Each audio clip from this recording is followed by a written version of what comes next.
front of you, you shortcut it. What happens? Bad stuff, right? That's a bad bottle of wine, right? Literally, wine, when it goes bad, turns into this. Does anyone know what this is? Vinegar. It smells bad. It tastes bad. It's not good. It got my car all stinky. And even though it says sarap, which means delicious in Tagalog, it's not good. No one drinks. Girls, let me take you out tonight. Let me just pour you this vintage bottle of vinegar, fine, 93 Merlot. Get that, right? Some of your lives smells and tastes like this. And people around you, kind of at your table, don't want to kind of be around you sometimes. They're kind of like, oh, here they come again. Here they come. Oh, hey, what's up? Right? That whole two-faced thing. It's because you haven't let God do what He wants in your life. There's a difference here, and it's a very small difference. But some of us even cut that even cheaper, man. We don't want to wait for vinegar. We don't want to wait for even bottle of wine. We just like two things. Great drink. It's good. Purple drink, yeah. Sugar, water, purple. It literally says great drink. There ain't no juice in here. There ain't no smashing, ain't no planting, ain't no waiting. It's just 100% instant gratification. And we drink it like, oh yeah, like, Kool-Aid man. God's like, oh no. You know what I mean? But this great drink is good. It's good, but you know what? It's not mature. It's not complete. It's not lacking. It is lacking. It's not lacking in nothing. It's lacking in vitamins. There's no vitamins in here. It's just sugar, water, purple. So what God is trying to do, it's your choice. When you endure trials, you're either going to endure and be mature and complete, like fine wine.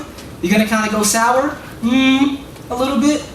Or you're just going to just not even endure trials at all and just go straight for the grape drink. Where are you at right now? Honestly, me, I'm somewhere in between this bitterness and turning into fine wine. There's a little bit of bitterness in my heart, and I can't even front with you guys. But God is doing work, and the more I submit to Him, I don't even get it. I don't get it. I'm waiting a lot. Waiting on the Lord. And God offers a solution. He's like, you know what? If you don't know how to be fine wine, the solution is right in verse 5. If any of you lacks wisdom, he should ask God, who gives generously to him. But when he asks, he must believe and not doubt, because he who doubts is like a wave of the sea, blown and tossed like the wind. That man should not think he will receive anything from the Lord. He is a double-minded man, unstable in all he does. Like, God, I don't know how to turn from fine whining, just whining about everything, complaining, to becoming fine wine. God says, just ask. Just ask. Whatever situation you're in, whatever trial, God's just saying, just ask me how to get through it. I'll give it to you. But when you come to me, believe who I am. Have you guys ever asked someone, or someone ever asked you a question, you answer them, and they already have a preconceived answer in their head? You know how frustrating that is? You know what I'm talking about? Okay, prime example, fellas. Are you guys in here? Fellas, where you at? Make some noise. Okay. Fellas, you're on a nice date. You're not on a nice date. I'll set the scenario. Hopefully ain't none of these on the table. You're on a nice date. You're like, girls look good, you're having a good time, keeping it Christian like, you know what I mean? She asked you one question. Babe, do I look beautiful?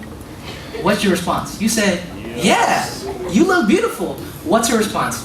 No, I don't. Right? And you're in your head like, why did you even ask me? Right? You are unstable in all. It says you are a double-minded man, unstable in all you do. You have instability somewhere, right? But even in that, God is saying, if you're unstable in your circumstances, unstable in who you think you are, this is the solution. The next slide. Psalm 46:10. Be still and know that I am God. And that's what he's saying. When you come to me, you know who I am. He can only say it so many ways. Be still and know that I am that I am. Be still and know that I am who I say I am. And if it wasn't, then why would I say I am? Radio don't even play his jam. Right? That's the Eminem reference. For all y'all who missed it. listen too much Christian music. You missed that.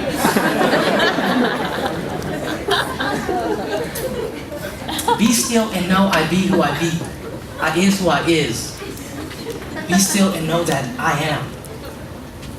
That God is fully aware of your trials. And when you come to Him, you have to come in that humility to say, God, I'm being very practical right now. I know that you're extravagant. I know this is who you say you are.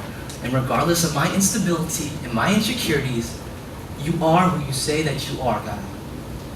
Because when God says certain things, it's just period dot. There's no debate. I don't care about how you feel. I don't care how things look. I don't care if things are getting worse. He just is who He says He is. And that's something you need as a Christian to rest your head on. You got to know who God is. So the next part of the story, it starts jumping into, but you don't know my circumstances, God, right? Verses 9 through 11. Next slide, Josh. Let me read it to you real quick. The brother in humble circumstances ought to take pride in his high position. But the one who is rich should take pride in his low position, because he will pass away like a wildflower. For the sun rises with scorching heat and withers the plant. Its blossoms fall and its beauty is destroyed. In the same way, the rich man will fade even while he goes about his business. You're like, okay, they're talking about poor people and rich people, and are they talking about money? Are they talking about, like, wow, did they really know my circumstances? In God's kingdom, that's point 3. True richness is not found in having more, guys. Because we think that's the solution to a lot of our trials. If only I had more love, God. If only I had more of you, God. If only I had more of my father, more of my mother, more of a relationship, more of a boyfriend, more of a girlfriend, more of a bank account, more of something. We think that we need more to make us happy through our trials, right? But God is just breaking it down, these next verses. In God's kingdom, true richness is not found in having more. It's found in needing less. Whatever position you are in, whether you be rich or poor, don't trust it. Because at the foot of the cross, the ground is level. Every situation, every circumstance is brought into reconciliation with who Christ is. Not on who you are, not on what you think the world should be, not on what you think your life should be. It's based on who He is. Let me explain to you this richness kind of mentality that we have in the world, right? How many of you guys at this table? 3, 6, 9, 10, right? Okay, it's very practical of me, since there's 10 of you, to come out like this. I'm very rich in cupcakes right now, right? Super rich. In fact, there's 10 of you, and I got 2 extra because I got 12, which means I can give 2 to whoever I want. You would say, in the world's eyes, this guy is rich. Look, they got, you like that hot pink, I saw you eyeing hot pink. We got ebony and ivory, so we're equal opportunity. We got different type of cupcakes here. Pink frosting, you know, just keeping all the colors involved, make sure everyone's involved in the room, right? I'm rich right now. Very practically rich. I want to give this to you guys, okay? Can I give this to your table over here? With Ramsey as your leader? Here you go. Hey. This is my gift to your guys' table, right? Oh my god. So you might be like, man, he just gave them all cupcakes. That's jacked up. Which is true. But don't be jealous. You know why? Because I got cheesecake. And even though there's a lot of cupcakes over there, there's only 4 slices of cheesecake here. But you ever realize why cheesecake comes in such small slices? Have you ever realized why when you go to Cheesecake Factory, they actually dole down the taste by giving you a dollop of Cool Whip? You ever think about that? Like, this is so sweet, I gotta eat something sweet just to dole down the sweetness. Right? Because cheesecake is extravagant. You only need, that's it, just one little bite.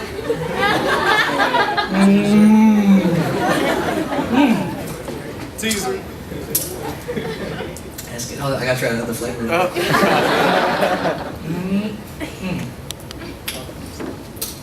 See, that is so thick and so rich. I'm gonna taste that in the back of my teeth towards the end of the talk. That's how good this is. And you gotta realize that this is what God intends for your life. Is that true richness is not in having more, but it's in needing less. It's when you have just so much flavor, so much aroma, so much life packed into every little cell of your body, every little moment of your life. Jesus, right? This dude lived 33 years, but his life was action-packed. 100% drama, 100% love, 100% tears. They call it the abundant life. His life was like that. When we're chasing that, and that's good stuff too. Eat it, yeah, it's good. I don't want you to like feel convicted where you eat cupcakes. I'll never eat a cupcake again. But that's the life that God's calling us to. He's like, stop looking at what you don't have and start maximizing what's right in front of you. Because in trials, you're like, oh, I wish I had that, I wish I had that. And God's like, no, I don't care if you're rich, I don't care if you're poor. Start appreciating the richness of your life right now. Because after all, man, this is who God is. Anyone know who that is? Sade. Sade, right? Sade. Your love is what? King. King. Your love is king, Father. I crown you in my heart. Your love is king. God's love is king, and he explains it right there, right in verse 12. Blessed is the man who perseveres under trial, because when he has stood the test, he will receive the crown of life that God has promised to those who love him. God has promised something, dude, a crown, right? If God is king, right? You ever seen a chessboard? There's a king, there's a queen. The queen is bomb diggity. The queen can go anywhere across the board, take any piece. But the queen is not the most important piece on the board. It's the king. Because if the king is dead, game over. If the king is dead, no one can be redeemed. You know those pawns go one by one, and at the end they can turn into anything? That's some of you guys in here. God's like, just take another step of faith. Endure this trial.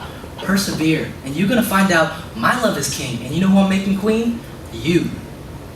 I'm going to empower you with my spirit to do things that you can't even imagine you can do. Like stand on stage in front of you. And a bunch of whole people like this at 1825, when honestly, I'm like at one of the most spiritually low times of my whole life. Because God is choosing us to be queen. We're going to explore this a little bit more later, but that should blow your mind. That the king is choosing you to be royalty. Blessed is the man who perseveres under trial. When you become that fine wine, when your life just starts emanating life like that cheesecake. Because when you stood the test, you will receive the crown of life that God has promised to those who love him. I need that. I need that promise. Man, but you'd be like, it sounds all good, Ehren, but what about temptation?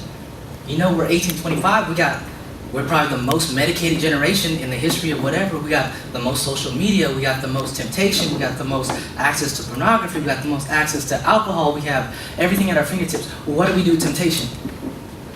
And God breaks it down so hard in the next verses. Verse 13. When tempted, no one should say, God is tempting me, for God cannot be tempted by evil, nor does he tempt anyone. But each one is tempted when, by his own evil desire, he's dragged away and enticed. You ever been dragged away and enticed? Raise your hand if you've ever been dragged away and enticed by your own desire.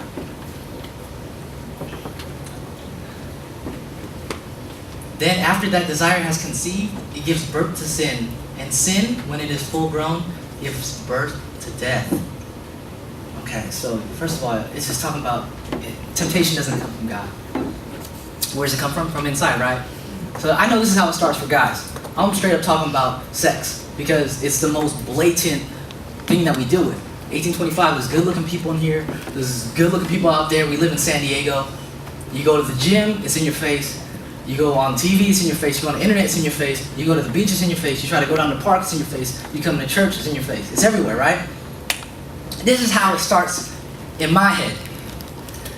Being dragged away and enticed. Okay, so it talks about